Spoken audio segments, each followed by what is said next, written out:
শয়তান সবসময় ডিউটি করে, তাই তারা নিয়ে একটু ভয় থাকি। আরে এত চিন্তা করার কি আছে, এখন তো আমি বড় হয়েছি, মেয়েদের পিছনে পিছনে ঘুরেন। এই আপনাকে কবরে যাইতে হবে না। শোনো রাইনা সুন্দরী, তোমার সাথে আমার সাথে মিল মহব্বত আছে। এখন তো আর রায়নাকে চাইলেও তো তুমি পাবা না, তাতে ভালো হয় তুমি ফিরে যাও। হ্যাঁ, আমরা আর ক্ষমতার লাগে পারব না, আমি তোমার হারাইতে পারব না, এখনই চলো। তাড়াতাড়ি যাই না, আমরা টাকা উঠে যাবো। পুরি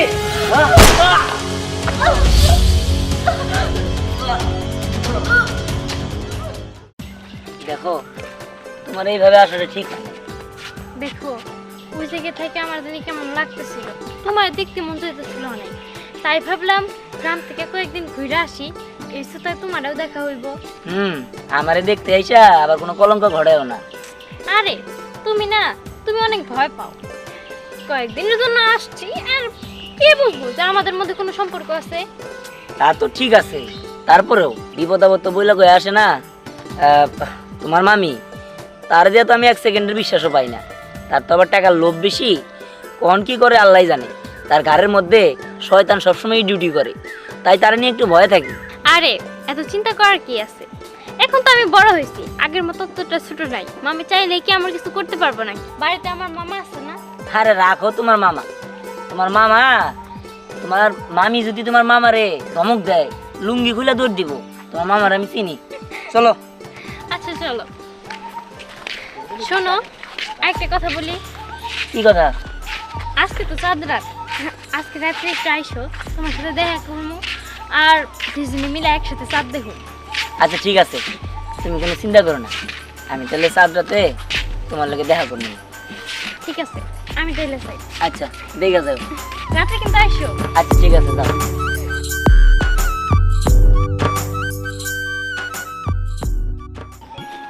আসসালামু আলাইকুম মামা। ওয়ালাইকুম আসসালাম। কেমন আছো? আলহামদুলিল্লাহ ভালো, আপনি ভালো আছেন? ভালো রাখছো ভালো। এই যে পরি আসছে। পরি আসছে? হ্যাঁ, কখন আসছে? ওইটা আগে আসছে, রাস্তায় দেওয়া হয়েছিল। ও যাক, বাপ নাই মাও নাই, ইতিম মাইয়া অনেকদিন পরে আসছে, হ্যাঁ। খুব ভালো হয়েছে। তো তুমি আমাদের বাড়িতে পৌঁছাই দিয়েছ? হ্যাঁ, ওই যে রাস্তা বন্ধ আগে দিয়েছি, বাড়ির সামনের রাস্তা বন্ধ। আচ্ছা ঠিক আছে, ধন্যবাদ। আমি যাই দেখি, তাড়াতাড়ি পরিমার বগুলো যাই। আচ্ছা ঠিক আছে, আসসালামু আলাইকুম। ওয়ালাইকুম আসসালাম। এই যে শুনেন, দিন দিন আপনার বদামির মাত্রা এত বেশি বাইরে যাইতেছে। আপনি প্রত্যেকটা দিন কি করেন? সুরমা মাইখা ভালো ভালো স্মেলের আতর দিয়া এই যে এমন লাট সাহেবের মতো করে বের হন, আর বের হয়ে কি করেন? মেয়েদের পিছনে পিছনে ঘুরেন। এই আপনাকে কবরে যাইতে হবে না, এগুলো কি ভাবেন না? শোনো রাইনা সুন্দরী, তোমার সাথে আমার সাথে মিল মহব্বত আছে, গলে গলে পীড়িত আছে। আমি বললে তোমার কি আমার কবর দিব? হ্যাঁ, তাই তোমার আর আমার চিন্তা করো না, যাও করে যাও। যাইতেছি যাইতেছি, আপনি যেখানে যাইতেছিলেন সেখানে যান, তবে বলে যান তো আপনি কই যাইতেছেন? আমার দক্ষিণ পাড়ায় একটা শালিশ আছে, ওই শালিশে কাটাছি আমি।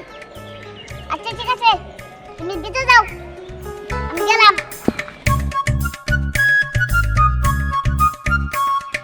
আচ্ছা আপনারা এই কন্ত, এই বজ্জাত বেটা কি শালিশে যাইতেছে? আমার তো মনে হয় না জুনি শালিশে যাইতেছে। আমার মনে হয় কি, হয়তো বা নতুন কোনো মেয়ের সাথে টাঙ্কি মারতে যাইতেছে। কিছুদিন টাঙ্কি মারে তারপরে বিয়ে করে ঘরে তুইলা নিয়ে আসবো। এই বেটা যে বজ্জাতের বজ্জাত, উনি তো কোনোদিনই শালিশে যাইতেছে না। চোখ তো সব ফাউল কোথাকার। আপা, আপা, আপনি আমার বড় আপার মতো। আপা, আপনার আমি 2টা পায়ে ধরি, আপনি এই একটা বারের জন্য রান্নার সাথে আমার দেখা করাই দেন না। দেখেন ভাই, এটা কোনোদিনও সম্ভব না, কারণ রায়না এখন মাতবর বাড়ির বউ, আর মাতবর সাহেব জানতে পারলে অনেক বড় বিপদ হয়ে যেতে পারে। আপনি এখান থেকে চলে যান। শুনেন, আপনার জামাই একটা খারাপ লোক, পোলা পান দিয়ে আমার মারধর কইরে আমার কাছ থেকে আমার রাইডেনে কাইরে নিছে। কাইরে নিয়া আপনার জামাই ওরে বিয়া করছে, আমার বুকটা খালি করে দিছে, আমার একদম ধ্বংস করে দিছে। কি ব্যাপার, তুমি এখানে আসছো কেন? এই তুমি কি জানো না আমার যে বিয়ে হয়েছে? তারপরে তুমি এখানে কেন আসো? তুমি কি বুঝো না কিছু? আমি শুধু তোমার একটা নজর দেখার জন্য আইছি, কারণ তোমারে না দেখলে আমার বুকটা খালি খালি লাগে। খালি খালি লাগুক, আমি কোনো বুক ভরানোর দায়িত্ব নেই নাই, আমি কোনো কন্ট্রাক্টরের দায়িত্ব নেই নাই। আর তাছাড়া তুমি ভুলে যাও না, মাদবর বাড়ির বউ। আর এই লোক যে খাইস্টা যদি জানতে পারে তুমি আমার সাথে এমন করে দেখা করতে আসো, তাহলে তোমার তো একদম জানে মেরে ফেলবো। তুমি কি সব বুঝো না? রায়না, আমার তো মনের দিকতে আগেই মেরে ফেলাইছে, এখন নাইলে জানেই মারবো, মারুক, তাতে আমার কোনো আফসোস নাই। দেখো ভাই, যা হওয়ার তো হয়েছে, এখন তো আর রায়নাকে চাইলেও তো তুমি পাবা না। তাতে ভালো হয় তুমি ফিরে যাও। হ্যাঁ, ফিরে তো আমি যাবই। রায়না, ঘরে যাও। বুবু, যাইতেছি। তবে দয়া কইরা আমি তোমার কাছে হাত জোর করতেছি, তুমি যদি আমার একদিনের জন্য ভালোবাসা থাকো আর কোনোদিন এই বাড়িতে আসবে না, কোনোদিন না। বুবু চলো। ঠিক আছে রায়না, তুমি ভালো থাইকো, তুমি সুখে থাইকো, কারণ তোমার সুখে থাকা মানে হ্যাঁ আমার সুখে থাকা। সাথেম্মা আছে নাকি? সাথেম্মা? আরে মাতপুর মামা যে, আসসালামু আলাইকুম। ওয়ালাইকুম আসসালাম। তা মামা কেমন আছেন? ভালো আছি, ভালো আছো? হ্যাঁ ভালো আছি। মামা, আপনার যে ছবিটা দিছিলাম কি পছন্দ হয়েছে? আরে পছন্দ মানে একদম পুরীর মতন সুন্দর। যাক, ভালোই হয়েছে, খুশি হলাম। আচ্ছা আমা আরে মামা, সি সি সি সি, আপনি আমার সালাম করতেছেন কেন? আপনি তো আবার বয়সে বড়। আরে পুরীর যদি আমি বিবাহ করি তাহলে আপনার নাম মামি শাশুড়ি। ও এই কথা। সাথেম্মা, আপনারা শুনে গেছেন গা, কিছু তো খানি নে। আচ্ছা এনেন, করে টাকা রাখেন, কিছু খায়েন ফলমূল। না না মামা, এইসবের কি দরকার? আরে নেন না, আমি তো আপনার ছেলে না তুমি। মামা আপনাকে ঠিকই গেছে, আপনি তো আমার ছেলের মতোই। মামা, আপনার জন্য একটা সুখবর আছে। পুরি আজকে আইতাছে। বিয়ে? তাহলে কালকে বিয়ে।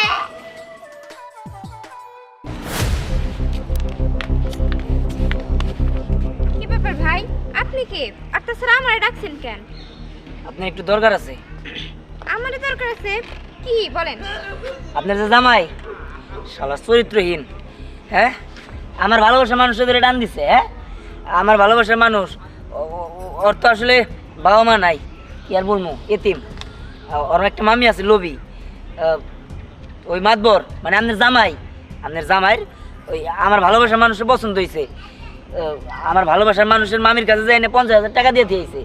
আমার মামি তো রাজি হয়ে গেছে, কিন্তু আমি এখন কি করবো কন? আরে ভাই আর কইেন না, আমি একটা জিনিস বুঝি না, যে এই বেটার সমস্যা কি জানেন ভাই?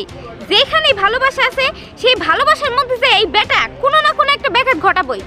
আরে জানেন ভাইয়া, আমি একটা ছেলেরে ভালোবাসতাম, এই বুইড়া বেটা কি করছে, সেই ছেলেটার কাছ থেকে আমারে নিয়ে আইসা, মানে আমরা তুইলা নিয়া উনি বিয়ে করছে। এই বাড়িতে আমি এসে দেখি যে আমার আগে একটা বিয়ে করছে, তারপরে আমারে নিয়ে আইছে, এখন নাকি আবার আরেকটা বিয়ে করব। ভাই আমি আপনার কি বতাই খামু, আপনি আমার একটা পথ দেখান। এই জ্বালা যন্ত্রণা আমার আর সহ্য হয় না, বিশ্বাস করেন। কি আপনি যা বলতেছেন সত্যি তো? আরে হ্যাঁ ভাই, সত্যি বলতাছি। বুঝতে পারছি, এই শালা যাইরা রে আমার শিক্ষা দিতে দেবো। আচ্ছা শুনেন, ওরা যদি মাইরা লাই তাহলে আপনাদের কি কষ্ট হবো? এই আপনি কি পাগল হইছেন? ওই বেটা মরলে আবার কষ্ট হবো?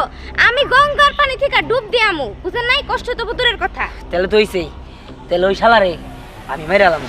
তবে আপনার একটা কথা কই, আপনি কোনো দুর্ঘটনা ঘটে যাওয়ার আগে ওই বাড়িতে যা যা হয় বা যা কথা হয় আমার একটু জানেন, আপনি একটু আমার হেল্প করেন। আচ্ছা ঠিক আছে, আপনি কোনো চিন্তা করেন না, আমি আপনার সাথে আছি। আচ্ছা ঠিক আছে ভাই, এখন আপনি চলে যান। ওই বেটা যে খারাপের খারাপ, যদি দেখে তাহলে সমস্যা হয়ে যাবো। আচ্ছা ঠিক আছে, আমি আসি। আসসালামু আলাইকুম স্যার। ওয়ালাইকুম আসসালাম। কেমন আছো পরিমা? আলহামদুলিল্লাহ স্যার, ভালো আছি। দেখো পরি, আমি তোমাকেও পড়িয়েছি, তোমার মাকেও পড়িয়েছি, তোমাদের দুজনেরই শিক্ষক আমি। গ্রামে এসেছো বেশ ভালো, একটু সাবধানে চলাফেরা করবে, কারণ গ্রামে অনেক দুষ্ট ছেলেরা আছে। স্যার হয়েছে কি, আপনি তো জানেন আমার মা বাবা বলতে কেউই নেই, আমি এতিম। আমার শুধু এখন মামি বেঁচে আছে আর মামা বেঁচে আছে। এখন আমি শহর থেকে অনেক দিন পরে গ্রামে আইছি, আর এই দিক দিয়া ওই যে একটা বাটু মাতব্বর না কি যেন একটা নাম, ওই যে একটা খাটো করে লোক, গিট্টু মাতবর। হ্যাঁ হ্যাঁ গিট্টু মাতবর, ওই যে উনি না, উনি আমার মামিরে 50,000 টাকা দিছে যেন আমারে ওনার কাছে বিয়ে দেওয়া হয়। এ বলো কি তুমি এটা? হ্যাঁ, এই গিফট মাত্র তো এর আগেও 3-4টা নাকি বিয়ে করছে, আর এটা তো ঠিক হবে না। হ্যাঁ, হ্যাঁ আসলে এই বিয়েটা আমি করতে চাইতেছি না, কিন্তু আমার মনে হয় এখন ফ্যামিলির সাথে ওনার এই বিয়ে করতে হইব। আপনি একটা কিছু ব্যবস্থা করেন। শোনো মা, তুমি টেনশন করো না, আমি এখনই থানায় গিয়ে অবজেকশন দিয়ে আসবো। হ্যাঁ, তুমি বিশ্বাস রাখো আমার প্রতি, তোমাকে কিচ্ছু করতে পারবে না। আচ্ছা ঠিক আছে, হ্যাঁ আপনি আসলে কি বলবো, আপনি আমার পরিবারের মতোই, কারণ ছোট থেকে আপনার কাছে পড়া শিখছি, সব কিছু করছি, আপনি আমার শিক্ষক। এই কারণে ভাবলাম আমি আপনারই বলি, এই কারণে আপনার কাছে আইছি, একটা উপায় করেন। তুমি কোনো টেনশন করো না, আমি অবশ্যই থানায় অবজেকশন দেব এবং এটা আমি প্রতিহত করব। তুমি আমার প্রতি বিশ্বাস রাখো। ঠিক আছে মা, তুমি যাও, যখন সমস্যা হয় আমাকে বলবে। হ্যাঁ, আচ্ছা ঠিক আছে। আচ্ছা। তুমি আসছো? আসছি। হ্যাঁ ঠিক আছে, চলো এখনই চলো। এই রাতের অন্ধকারে আমরা পালাই যাম। আমি বুঝছি ওই শালা বাট্টু, ওই বাট্টুর ক্ষমতার লাগে আমি পারবো না। ও যে কোনো সময় কোনো কিছু করে ফেলাইতে পারে, তাড়াতাড়ি চলে যেতে হবো। হ্যাঁ আমরা আর ক্ষমতার লাগে পারব না, আমি তোমার হারাইতে পারব না, এখনই চলো। হ্যাঁ তাড়াতাড়ি যাই না, আমরা টাকা উঠে যাবো, তাড়াতাড়ি চলো।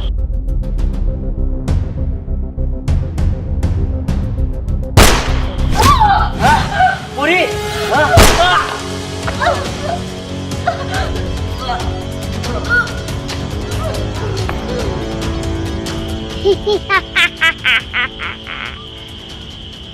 আমি সুন্দরী মেয়ের যদি বিয়ে না করি তাহলে কোনো হুমন্ত্রী বলারে সুন্দরী মেয়ের বিয়ে করবো না। এটা হইল আমার শেষ কথা।